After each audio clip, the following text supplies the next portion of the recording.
Hola, hola, hola, hola amigos. Bienvenido a Isabel. Bueno, este va a ser mi primer vídeo que voy a subir a YouTube, pero lo mismo, no tengo nada preparado para hacer, pero voy a hacer algo loco, ¿sí? Voy a comer un picante. No sé cómo está un picante, pero voy a hacer una cuenta.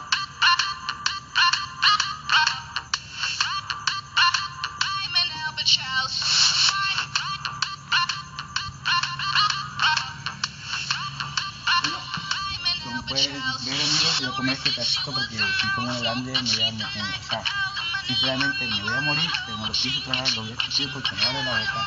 Bueno, y acá tengo que terminar con jugo por ahora, me quema mucho. Está en toda la semilla como pueden ver. Bueno, acá va.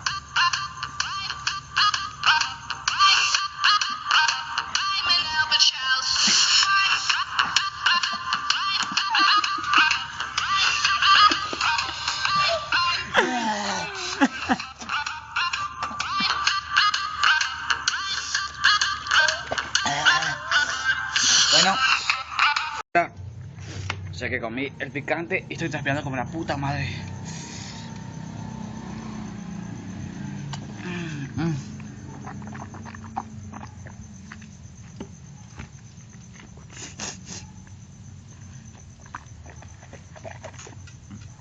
Pica como la puta madre. Miren cómo transpiro, miren. Parece que tengo fuego en la boca.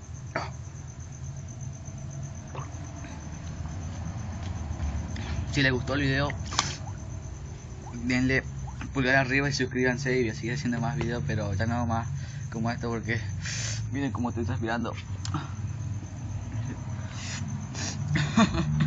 Duele, quema.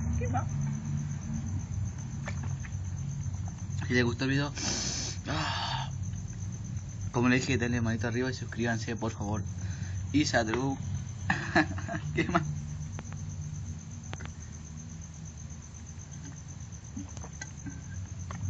Quema como la puta hostia, mierda.